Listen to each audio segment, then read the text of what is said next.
Alors, on va commencer par le cœur de Katia. Donc, l'expérience de la conception. Donc là, encore une fois, on parle des produits de base de Katia, les produits que vous utilisez tous les jours. Ils ont évolué sur plusieurs axes.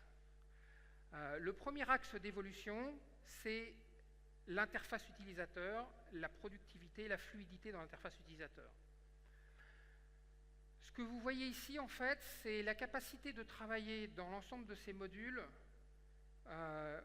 je dirais, avec l'ensemble des fonctionnalités sous la souris, c'est-à-dire ne plus passer par les panels, donc avec on rentre des valeurs, etc.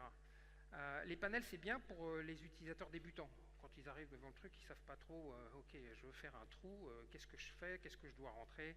Donc, avoir des panels qui aident au départ à la conception, c'est bien. Mais quand on devient un utilisateur aguerri, on veut aller plus vite.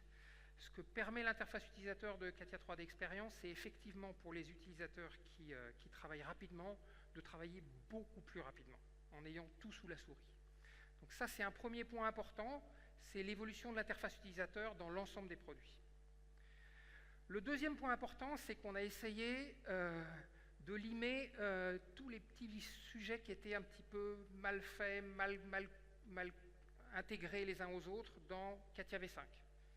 Et je sais de quoi je parle parce que je suis le responsable de Katia V5, c'est à cause de moi que vous l'utilisez. Donc, on a fait de belles choses dans Katia V5, mais il manquait des choses encore. Alors, je prends l'exemple que l'on prend ici, c'est les contraintes d'assemblage. Vous faites de l'assemblage, vous mettez des contraintes d'assemblage entre les différentes pièces. Ensuite, vous allez dans la cinématique. En V5, il faut recommencer. Il faut faire des joints de cinématique derrière. Il n'y a pas un mapping automatique entre les contraintes d'assemblage et les joints de cinématique. Et en 3D Experience, en Katia 3D Experience, on passe d'assemblage à cinématique comme ça. Il y a juste à rajouter, par exemple, pour de la dynamique, la notion de poids sur les composants, des choses comme ça, et vous êtes capable d'avoir derrière une animation dynamique, cinématique de votre assemblage.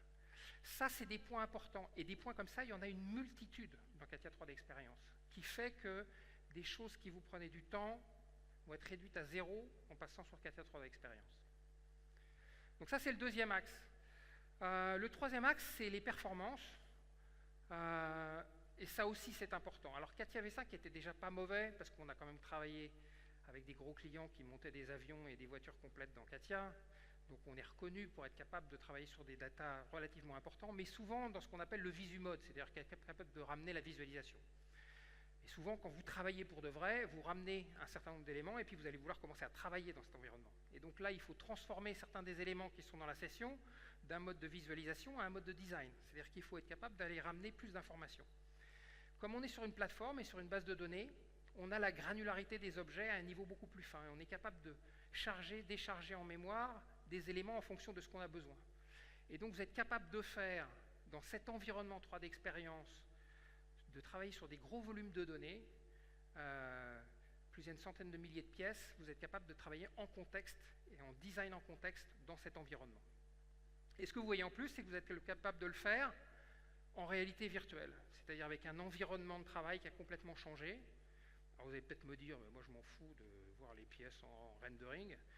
Oui, alors je vais vous dire, quand j'ai commencé à bosser, on travaillait en wireframe en vert, là, et quand on a commencé à passer en solid modeling, les designers disaient, oh, je m'en fous de voir le solide, ça me va très bien de voir le wireframe.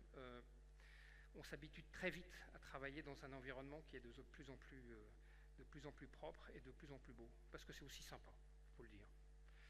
Donc voilà, et ça va jusqu'à l'expérience réelle du produit en conception. Alors on a parlé de réalité virtuelle.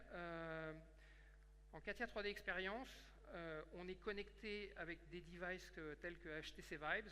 Vous pouvez travailler dans du Katia, vous pouvez travailler dans Katia, dans Part Design, avec HTC Vibes en réalité virtuelle. Alors je ne dis pas que ça vous allez l'utiliser tous les jours, mais quand vous faites des validations de produits avec vos clients, ça claque. Je peux vous dire, ça jette. Moi, j'étais un peu sceptique au départ. J'ai travaillé avec, c'est top, c'est vraiment bien. Donc voilà, ça c'est l'ensemble des évolutions qu'on a fait sur le cœur de Katia. Quelques exemples.